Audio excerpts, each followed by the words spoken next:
राधे राधे दोस्तों, स्वागत है आप लोग का हमारे YouTube चैनल सनातन की जानकारी 24 में। परशुराम और कार्तवीर्य अर्जुन के बीच का युद्ध भारतीय पौराणिक कथाओं का एक अत्यंत महत्वपूर्ण और रोचक प्रसंग है। यह कथा धर्म, अधर्म, न्याय और वीरता के आदर्शों से परिपूर्ण है। यह कथा सतयुग और त्रेता युग के संधि काल की है। परशुराम भगवान विष्णु के छठे अवतार थे और वह एक ब्राह्मण होते हुए भी क्षत्रियों की भांति शस्त्र विद्या में निपुण थे। उनके पिता महर्षि जमदग्नि और माता रेणुका थी। परशुराम को क्रोध, अदम्य पराक्रम और अधर्म का नाश करने वाले योद्धा के रूप में जाना जाता है। परशुराम जन्म से ही बहुत तेज और पराक्रमी थे। देवर्षि नारद के कहने पर उनके पिता महर्षि जमदग्नि युवा अवस्था में परशुराम के शिक्षा के लिए कैलाश भेज दिए। परशुराम अभी युवा बालक थे, फिर भी ठंडी बर्फ पर नंगे पांव चलकर कैलाश पहुंच गए और भगवान शिव से अस्त्र शस्त्र के शिक्षा के लिए प्रार्थना की। भगवान भोलेनाथ ने परशुराम को युद्ध कला और अस्त्र शस्त्र में निपुण बना दिया। जब परशुराम की शिक्षा समाप्त हुई तो परशुराम ने कहा कि हे गुरुदेव, मैं आपको गुरुदक्षिणा के रूप में क्या दूं? इस पर भोलेनाथ ने कहा कि परशुराम, अभी के लिए आप जाओ, पर समय आने पर मैं आपसे अपने गुरुदक्षिणा जरूर लूंगा। फिर परशुराम अपने आश्रम आ गए और अधर्म के खिलाफ लड़ाई लड़ने लगे। हालांकि परशुराम के पिता महर्षि जमदग्नि यह चाहते थे कि परशुराम भी मेरी तरह एक आचार्य बने और आश्रम में और बालकों को शिक्षा दे, लेकिन परशुराम ने अधर्म के खिलाफ आवाज और शस्त्र दोनों उठाया। सहस्त्र अर्जुन का मूल नाम कार्तवीर्य अर्जुन था और वह हैहय वंश के राजा कृतवीर्य का पुत्र था। उनके जन्म की कथा भी विशेष रूप से रोचक है। कृतवीर्य को कोई संतान नहीं थी, इसलिए उन्होंने भगवान दत्तात्रेय की तपस्या की। उनकी तपस्या से प्रसन्न होकर दत्तात्रेय ने उन्हें वरदान दिया कि उनके घर एक पराक्रमी पुत्र का जन्म होगा। इस पुत्र को सहस्त्र भुजाओं का वरदान प्राप्त होगा और वह महान योद्धा होगा। कार्तवीर्य अर्जुन ने युवा अवस्था में तपस्या की और भगवान दत्तात्रेय से वरदान प्राप्त किया। वरदान के फल स्वरूप वह अजय, पराक्रमी और सहस्त्र भुजाओं वाला हो गया। उसकी शक्ति इतनी अधिक थी कि वह तीनों लोकों में अजय माना जाता था। कार्तवीर्य अर्जुन का राज्य अभिषेक हुआ और वह उसने महिष्मती नगरी को अपनी राजधानी बनाया। सहस्त्र अर्जुन पहले तो बहुत शांत स्वभाव का था। वह प्रजा में न्याय और धर्म का शासन करता था और उसी के वजह से उसे वरदान और शक्ति दोनों मिला, लेकिन बाद में वह अहंकारी, घमंडी और अत्याचारी हो गया।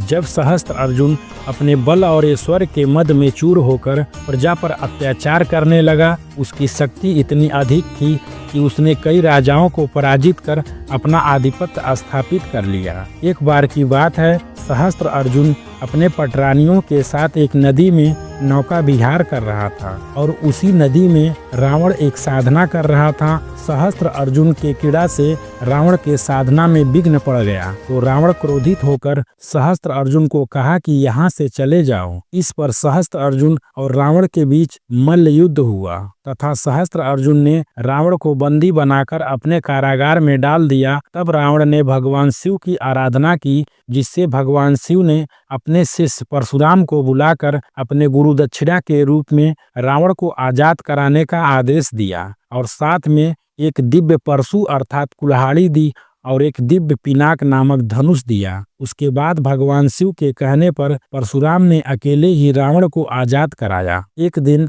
सहस्त्र अर्जुन शिकार के लिए जंगल में गया और थक कर महर्षि जमदग्नि के आश्रम में पहुंचा। महर्षि के पास कामधेनु गाय थी जो देवताओं द्वारा प्रदान की गई थी। वह असीमित संसाधनों को उत्पन्न कर सकती थी। महर्षि ने अपने कामधेनु गाय की सहायता से सहस्त्र अर्जुन और उनकी सेना का भव्य आतिथ्य किया, परंतु सहस्त्र अर्जुन ने कामधेनु गाय की अद्वितीय शक्तियों को देखकर उसे बलपूर्वक हड़पने का प्रयास किया। महर्षि जमदग्नि ने इसका विरोध किया, लेकिन जबरदस्ती सहस्त्र अर्जुन कामधेनु को लेकर चला गया। जब यह बात परशुराम को पता चली तो परशुराम ने अकेले ही सहस्त्र अर्जुन की राजधानी में जाकर कामधेनु को छुड़ा कर ले आए। फिर सहस्त्र अर्जुन के पुत्रों ने अपने पिता को खुश करने के लिए और परशुराम से बदला लेने के लिए योजना बनाई। उन्होंने परशुराम की अनुपस्थिति में उनके पिता जमदग्नि पर आक्रमण किया और महर्षि जमदग्नि सहित परशुराम के सभी भाइयों की हत्या कर दी और कामधेनु गाय को लेकर चले गए।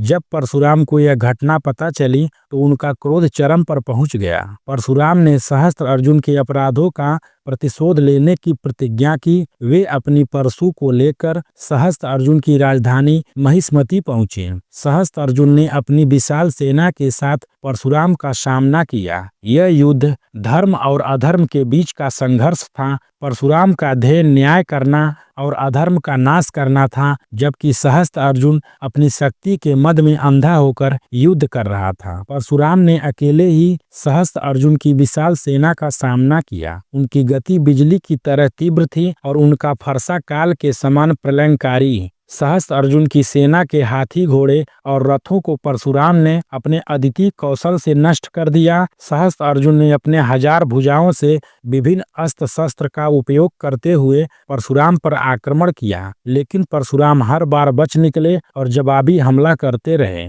सहस्त्र अर्जुन ने अपनी शक्ति का प्रदर्शन करते हुए परशुराम पर शिव जी के द्वारा प्राप्त अनेकों दिव्यास्त्र चलाए। परशुराम ने भगवान विष्णु के आशीर्वाद से उन सभी अस्त्रों को अपने पिनाक धनुष के बाण से निष्फल कर दिया। इस युद्ध में सहस्त्र अर्जुन की समस्त भुजाएं भी परशुराम ने अपने पिनाक धनुष के प्रहार से एक एक करके काट दिया। अंततः परशुराम और सहस्त्र अर्जुन के बीच आमने सामने का घमासान हुआ। सहस्त्र अर्जुन ने अपने सारे अस्त्र शस्त्र खो दिए, जबकि परशुराम की शक्ति अडिग रही। परशुराम ने अपने परशु से सहस्त्र अर्जुन का वध कर दिया और अधर्म का अंत किया। साथियों, अगर हमारी वीडियो आपको अच्छी लगी हो तो कृपया वीडियो को लाइक और चैनल को सब्सक्राइब जरूर करें तथा बेल आइकन की घंटी जरूर दबाएं। राधे राधे दोस्तों, मिलते हैं आपसे अगले वीडियो में। तब तक के लिए जय श्री राम।